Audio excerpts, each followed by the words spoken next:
Magandang araw mga kaibigan. Isang kwentong muli ang aking ibabahagi sa inyo na tiyak nakapupulutan niyo ng aral. Pero kung bago ka pa lamang sa aking channel, ay pakilike po ng ating video. Paklik ng subscribe button, gayon din ng bell icon para lagi po kayong updated sa mga paparating pa na upload.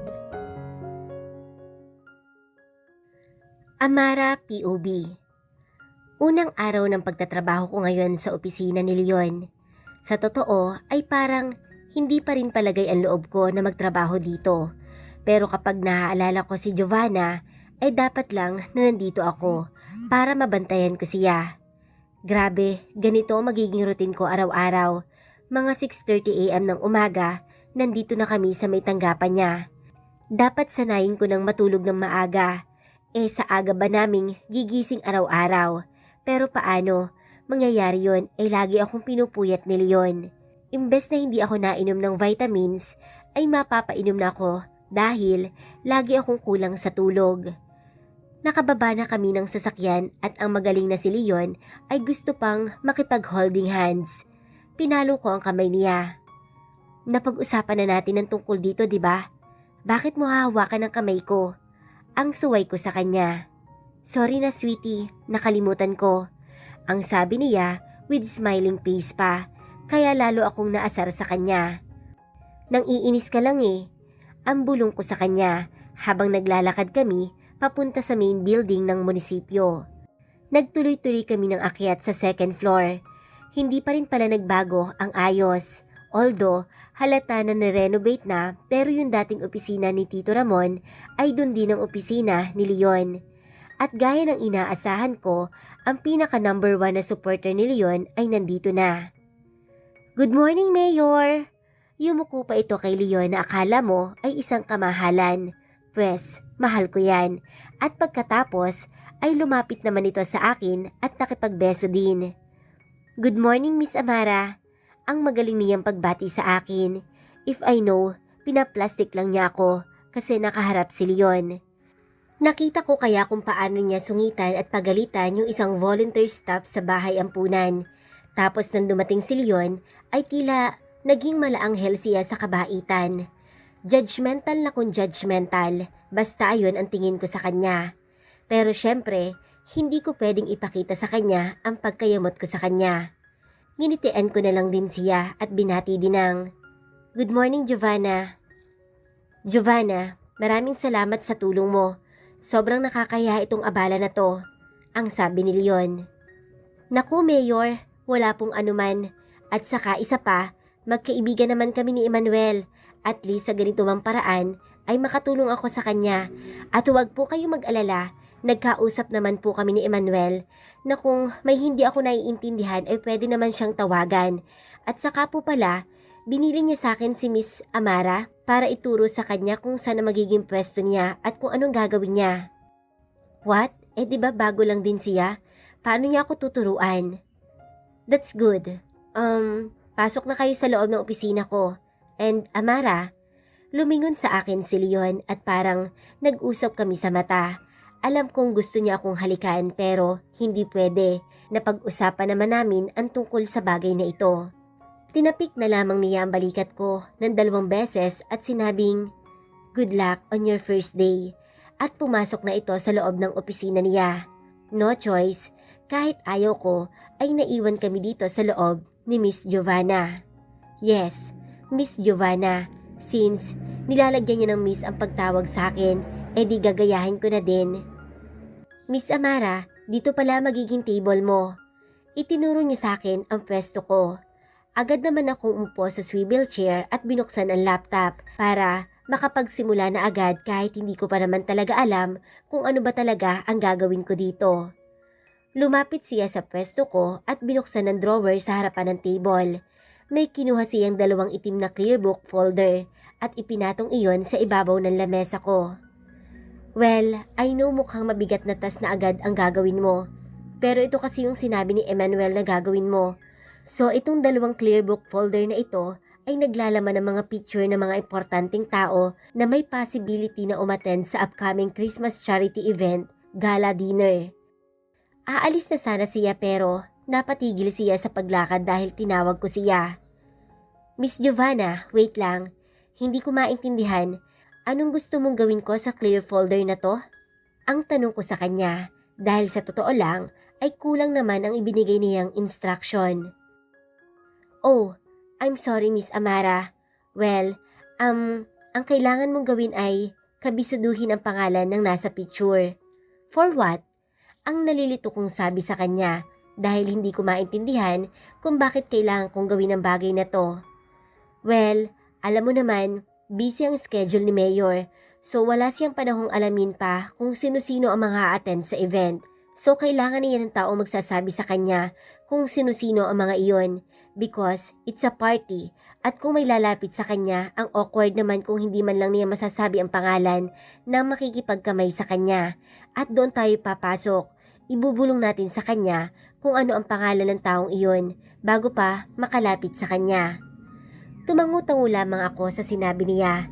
Grabe ha, paano kung magkamali ako, mapapahiya si Leon. So dapat makabisado ko ang lahat ng ito at hindi ako pwedeng magkamali. Pero don't worry, I'm here to help you. Natapos ko nang kabisaduhin ang lahat ng yan. So kung ayaw mo namang makabisado, ay okay lang din naman at ako na ang bahalang bumulong kay Mayor. Kung pwede ko lang siyang irapan ngayon ay nagawa ko na. Pero pinigilan ko ang face ko, bagkus ay nginitian ko lang siya. Hindi naman pwede na iasa ko lang sa'yo ang task. Lalo na at first day ko pa naman dito. Nakakahiya diba pinapasweldo ako tapos hindi naman ako magtatrabaho. At isa pa, nakakahiya sa'yo, temporary assistant ka lang naman dito diba? Ang pahapyaw kong biro sa kanya dahil masyado siyang pilingera. Siya na daw ang bahalang bumulong, edi siya na. May isusuot ka na ba? Ang muli naman niyang tanong sa akin. Holy shit, hindi ako makasagot. Sa totoo lang, ay ngayon ko lang naman nalaman ang tungkol sa gala dinner na iyan. Mamaya mag-shopping tayo ng susuotin. I'm so excited. At pumapalakpak pa siya habang sinasabi niya iyon. Napatunganga na lamang ako sa sinabi niya. Anong nangyayari? Sa itsura niya ngayon ay tila ba siya super saya at excited na akala mo ay ako ang kanyang bagong best friend. What the hell? Hindi ako makapaniwala sa inaasal ni Giovanna. Feeling niya talaga ay close na kami. Nandito kami ngayon sa isang boutique shop sa bayan at nagsisimula na siyang magsukat ng mga dress sa fitting room. Habang ako naman ay nakaupo lang at nakatingin sa mga magazine na nakapatong sa may coffee table. Miss Amara, ang tawag niya sa akin. Tumayo naman ako at pumunta sa tapat ng pintuan ng fitting room kung nasaan siya. Bakit Miss Giovanna? Ang sagot ko naman dito. Pwede ka bang pumasok dito? Kailangan ko ng help para sa pagsara ng zipper sa may likod ko. Okay, no problem. At binuksan na niya ang pintuan para makapasok ako sa loob. Wow! Ang hindi ko mapigilan na komento pero nainis agad ako at bakit ko naisatinig iyon. Dahil sa totoo lang ay ang sexy niya dito sa suot niyang red mermaid style gown. Ganitong mga damit pala ang kailangang isuot sa gala dinner na pupuntahan namin. Thank you ha, ang sabi naman niya at feeling naman niya. Tumalikod na siya at nagsimula na akong itaas ang zipper mula sa ibaba papunta sa itaas ng likuran niya. Hindi nakaligtas sa mata ko ang tag na nakalagay sa gown. Tumataginting na 12,000 pesos lang naman ang presyo nito. Like what the hell, wala akong ganitong kalaki na halaga. At kung meron man, there is no way na gagastos ako para lang sa isang pirasong gown na isang beses ko lang namang susuotin. Humawak-hawak pa siya sa kanyang bewang at feel na feel niya talaga ang damit na ito. So what do you think? Ang tanong niya na todo smile pa. Sa may salamin kami nakaharap pareho at nasa bandang likuran niya ako. Ang ganda, para kang isa sa mga contestant sa Miss Universe. Holy shit! Ano namang salitang kusang lumabas sa bibig ko? Nakakainis talaga. Tumawa naman siya dahil sa sinabi ko. Thank you Miss Amara. Magkapatid nga kayo ni Mayor. Pareho kayong magaling mambola. Natigilan ako sa sinabi niya. Ito na nga ba yung sinasabi ko? And what the hell yon? magaling mambola. Ibig sabihin, binobola siya ni Leon? Humanda siya sa akin mamaya. Oh, bakit parang natahimik ka, Miss Samara? Medyo masikip kasi dito sa loob. Naiinitan siguro ako. Okay na ba? Ang pagdadahilan ko sa kanya. Oo, okay na tong suot ko. Ibababa ko na ba yung zipper? Oo, please. At ibinaba ko na ang zipper at nagpaalam na lalabas ako. Humarap siya sa akin at sinabihan ako ng thank you at hinalikan pa ako sa pisngi. Kung kay Clarissa ay puro bugbog ang inabot ko, dito naman kay Giovanna ay puro beso at ngayon ay may paghalik pa sa pisngi ko. Like what the hell? Naaalibadbaran ako sa ginagawa niya. Hindi ko na alam kung tunay ba yon o kaplastikan lang. Bumalik ako sa upo sa pwesto ko kanina at nag-browse na lang ulit sa magazine habang hinihintay ko siyang lumabas. Hanggang sa may narinig akong boses ng lalaki na tumawag sa pangalan ko. Nagangat ako ng tingin at nakita ko si Jeff na papalapit sa akin. Nakipag-peace bomb naman ako sa kanya at pagkatapos ay tumabi siya ng upo sa couch na inuupuan ko. Small world, ang sabi pa niya. Baka small town, hindi naman malabo na magkakasalubong-salubong tayo dito. Ang sagot ko sa kanya, pero may naisip ako na anong ginagawa niya dito, puro gown at dress lang naman ang meron sa butik na ito. Wait a minute, ano palang ginagawa mo dito? Ang natatawa kong sabi sa kanya. Pipikapin ko yung dress ng kapatid ko. Tinaasan ko siya ng kilay. Totoo, kapatid? Ang mapanukso kong tanong sa kanya. Oo nga, 'di ba? Sinabi ko sa'yo single pa ako. Ikaw lang naman tong ayaw pumayag makipag-date eh. Nagulat naman ako sa sinabi niya. Wala akong natatandaan na sinabi niya na gusto niya akong i-date ng huli naming usapan. Pumayag ka na, Miss Samara. Ako ang bahala kay Mayor brother mo. Tingnan mo nga naman, ang ganda din ng timing ng pasok nitong si Giovanna eh. Narinig pa yung sinabi ni Jeff. At saka anong sinasabi niyang Mayor brother like what the hell? Nginitian ko lang si Jeff dahil hindi ko alam kung paano ko siya i-reject nang hindi siya mau-offend. Punta lang ako doon sa may cashier ha, para magbayad. Umalis na si Giovanna sa harap namin habang bitbit ang gown. Ito ang pagkakataon ko para sabihin kay Jeff na wala akong balak i-date siya. Like masaya lang ako nung nagkausap kami last time, pero iba pala ang tingin niya. Jeff, you know, hindi kasi pwede. I'm sorry. Ang mahina kong sabi sa kanya dahil halos pabulong na yon, pero narinig naman niya ng malinaw. I know, because there is something between you and the mayor of this town, diba? Holy shit. Paano niya nalaman? Nashock ako sa sinabi niya. Don't worry, your secret is safe with me. Sobrang obvious yung pagsiselos niya nang pinagitnaan niya tayo ng upo sa table sa may resto bar. And lalaki ako, trust me, I know. Konting-konti na lang ay sa tingin ko ay malapit na siyang magwala. Kaya kahit hindi pa tayo tapos mag-usap noon, nagpaalam na ako na aalis na. Dahil ayoko din ng gulo. Tapos mayor pa yung makakalaban ko. And isa pa, ayoko ding mapahama ka. Alam mo na, hindi ko naman na kailangang sabihin pa. At kung dun ka masaya, hindi ako nakapagsalita sa dami ng sinabi niya. Hanggang sa narinig ko na lang na tinatawag siya ng isang staff at bitbit ng isang garment bag kung saan nasa loob ang gown na iaabot niya kay Jeff. Sige, mauna na ako. Amara, good luck. And if you need anything, alam mo naman yung number ko. Sabi mo nga 'di ba, small town kaya madali lang ako mahagilap. Basta kontakin mo lang ako. Tanging tangula lamang at pilit ng ngiti ang naitugon ko sa kanya. Hindi ko maiwasan na hindi ako kabahan. Bukod kay Clarissa, alam na din ni Jeff. At hindi ko maiwasan na hindi mag-isip dahil hindi malabo na may makakaalam pa na iba sa mga susunod na araw o linggo. Lalo na at nagtatrabaho na ako ngayon sa tanggapan niya. Malaking problema ito kapag nagkataon.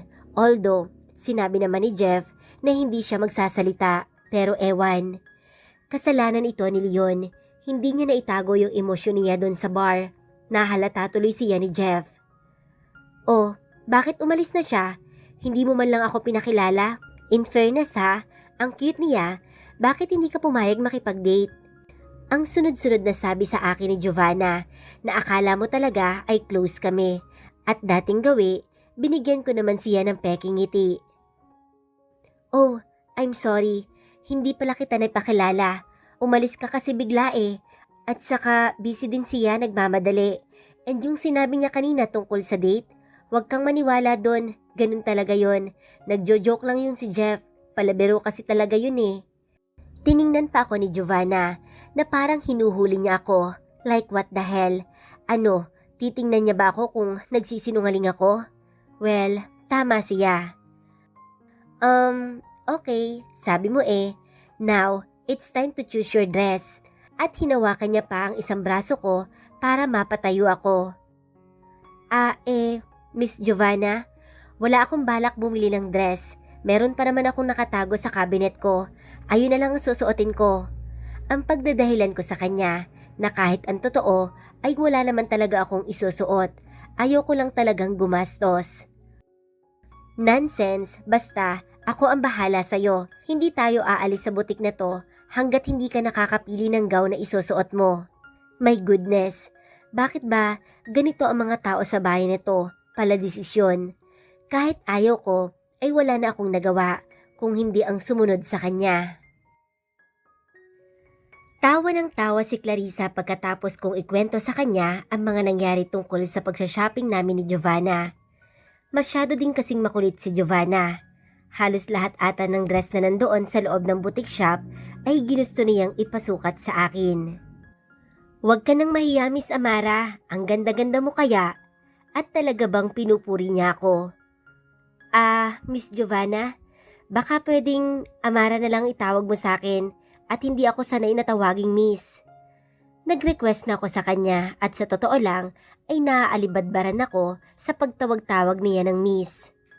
Sure, di kung yun pala ang gusto mo, huwag mo na din akong tawaging Miss. Just call me Giovanna para pareho tayo. Ang request din niya sa akin pero hindi ko alam kung bakit siya natawa. At nagsimula na nga kaming maghanap ng dress na susuotin ko para sa dinner gala. Nasa loob na ako ng fitting room at hindi ko na mabilang kung ilan na ang nasukat ko. Hanggang sa nagustuhan ko din ang isa sa mga dress na pinagpipili at basta inabot sa akin ni Giovanna habang nagsusukat ako dito sa loob. Nang paglabas ko mula sa loob ng fitting room ay nakita ko naman si Giovanna na masayang nakikipag-usap sa mga staff sa butik na ito. Buti naman, mukhang good mood, unlike doon sa bahay ampunan kung saan una ko siyang nakita at sinusungitan ng isang volunteer.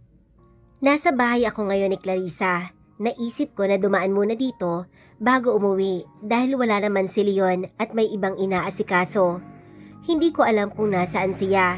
Basta ang sabi niya sa akin, may importante lang daw siyang pupuntahan at hindi ko na natanong pa. May bagong best friend ka na pala. Ano, ipapakilala mo na ba ako? Ang pangaasar sa akin ni Clarissa. Nakakatawa ka. Ang sarkastiko kong sabi sa kanya. So, anong dress pala yung binili nyo kanina? Ang pag-uusisa pa sa akin ng magaling kong best friend. Tinatamad akong mag-describe kaya kinuha ko ang aking cellphone at hinanap ko ang picture. Kinunan ko kasi ang aking sarili habang suot ang gown habang nakatingin sa salamin sa loob ng fitting room. In fairness, ang ganda ha? Ang design ng magiging gown ko ay sexy sequin party red design, slanting collar one shoulder, shining high split maxi evening dress. Yeah, I know, at sobrang nakakahiya dahil talagang pinagpilitin pa niya na siya ang magbabayad. Like sobrang mahal kaya niyan, mga around 80,000 pesos. Tumango-tango naman si Clarissa sa mga sinabi ko pero syempre alam ko na ang susunod niyang itatanong. Si Giovanna pala, anong isusuot niya? Basta, parang ganito yung style. Ang sabi ko habang hawak ko ang cellphone ko at ipinakita ko sa kanya yung medyo malapit na design na gown na susuotin ni Giovanna. Ay, hala siya, kabog ang ganda, halatang pinili niya ang mas simpleng style para sa'yo, para hindi mo siya masapawan. Napataas kilay naman ako sa komento ni Clarissa. Alam mo, kahit sabihin mo na mas maganda at sexy yung gown na pinili ni Giovanna, hindi ko din naman gusto ang ganyang style. Tingnan mo nga, hapit na hapit sa katawan mo, parang wala ng space para sa pagkain. Paano pa ako makakakain yan? Sa totoo lang kasi ay nagustuhan ko din naman yung napiling gown ni Giovanna sa akin. At isa pa, parang nakukonsensya tuloy ako na masyado akong judgmental. Hindi pa man kami magkakilala, ay parang I hate her na agad, pero hindi naman dapat ganun. Siguro talagang nagselos lang ako sa kanya. Okay, sabi mo pero feeling ko may gusto talaga yan kay Yorme. Grabe naman kung die hard fan lang siya, di ba? Ultimo sa pagtatrabaho sa tanggapan ni Mayor's office, kinarir na niya kahit walang bayad, plus nilibre ka pa. Halatang nagpapalakas sa'yo. Akala niya siguro talaga ay brother and sister ang turingan niyo ni Yorme. Yun din ang tingin ko, ano ba naman tong si Clarissa? Ayaw ko na ngang isipin yun, pinaalala na naman, parang naiinis naman ako. Oh, may trabaho ka na ha? Libre mo naman ako. Ang biglang pag-iiba ni Clarissa ng usapan. Seryoso ka? 3 araw pa lang ako nagtatrabaho, wala pa kaya akong sahod? Ang natatawa kong sabi sa kanya. Advance mo na. Sige na, nakakaburyo dito. Habang nandito yung asawa ko, may magbabantay sa mga bata. Ang muling pangungulit ni Clarissa sa akin. O sige na nga, pero dun lang tayo sa may coffee shop ha, dahil hindi na ako pwedeng mag-inom at maaga na ako natutulog ngayon. Gawa ng kailangang maagang magising Dinaig ko pang estudyante, sobrang agang gumising. At syempre, since nakasunod naman si Ruel sa lahat ng pinupuntahan ko, lulubos-lubusin na natin. Ginawa na naman namin siyang driver ni Clarissa. Nakapwesto na kami ng upo ni Clarissa sa loob ng coffee shop. Ano, dali, spill the tea. Nakailang dilig na si Yorme sa'yo. Halatang blooming ka Syempre, dininay ko. Anong pinagsasasabi mo dyan? And please, pakihinaan mo naman ang boses mo. Ang suway ko sa kanya. Hay nako Amara, kahit kailan, madamot ka talaga pagdating sa kwentuhan. Niyaya ka na nga dito para makapagkwentuhan tayo ng maayos Ang drama lang nitong si Clarissa, bakit parang nagkaroon ako ng utang na kwento, pero sige, para matahimik na din ang kaluluwa niya, di sige, ikikwento ko kung ano ang mga latest sa amin ni Leon. Tumingin muna ako sa paligid, wala namang masyadong tao dito sa loob, pero sige, hinaan ko na lang ang boses ko sa pagkikwento. Medyo natawa naman ako sa ayos ng hitsura ngayon ni Clarissa. Talagang tumabi pa sa akin ng todo, halatang excited sa chismis ko. OMG, kinikilig ako! Ang sabi ng walang kahiyahiyang si Clarissa, kaya napalingon naman ako sa paligid at baka may makarinig na iba. Ang hirap pala kapag may itinatagong lihim, parang pakiramdam ko tuloy ay lagi akong praning. Pero kita ko naman sa hindi kalayuan ng table na tanging si Ruel lang naman ang nakatingin sa pwesto namin. Talagang bantay sarado pa din talaga ako. Grabe ka talaga Amara, ikaw na talaga ang babaeng pinagpala sa lahat. Pinanlakihan ko naman siya ng mata. Grabe ka din Clarissa, ang ingay mo. At saka itigil mo nga yung pangaasar mo at hindi na ako natutuwa. Hay nako Amara, huwag ka nga magsungit-sungitan, lalo pa ngayon na happy ang pempe mo at sagana sa dilig. Walang hiya talaga. Sobrang bulgar talaga magsalita ng babaeng to. Ano ba Clarissa, nakakahiya? Pakihinaan mo naman yung boses mo. Ang muli ko namang pakiusap dito. Grabe ka, mahina naman ang boses ko o sadyang kabado ka lang. Especially na may ibang nakakaalam tungkol sa relasyon ninyo maliban sa akin. Ang sabi naman ni Clarissa. Isinama ko na din sa kwento ko sa kanya yung pagkikita namin ni Jeff. Pero alam mo, nashock din ako nang nakita ko yang si Jeff. Diba nung high school ay patpatin yan, pero tingnan mo naman ngayon, isa na siyang hangs at mukhang yummy din. Ang wika ni Clarissa na akala mo ay nagde-daydream. Parang baliw talaga tong si Clarissa kung makapag-react at makapagsalita, parang akala mo ay walang asawa at anak. Hay naku, makauwi na nga at wala naman palang mapapala sa'yo. Ang wika pa niya. Seryoso, pagkatapos ko siyang ilibre ng kape at kwentuhan ay wala din palang mapapala sa akin. Ang sakit nun ah. Grabe din talaga tong si Clarissa. Napalingon naman ako sa may pintuan at nanlaki ang mga mata ko nang makita ko si Giovanna na papalapit sa pwesto namin. Kaya agad kong sinenyasan si Clarissa na mahimik at umayos ng upo. Pagkakataon nga naman, patunay lang na napakaliit talaga ng bahay na to at lagi kaming nagkikita-kita. Kumusta Miss Amara? Ay, sorry, Amara na nga pala. Tatayo na sana ako pero hinawakan niya ang isa kong balikat para mapabalik ulit ako sa pagkakaupo. Huwag ka nang tumayo, sandali lang, magte-take out lang ako ng coffee. Nginitian ko naman siya at binati ko na lang din siya at ipinakilala ko si Clarissa. Inabot naman ni Clarissa ang kanyang kamay at sinabing, "Nice to meet you, Giovanna. I've heard so much about you." Walang hiya talaga tong si Clarissa.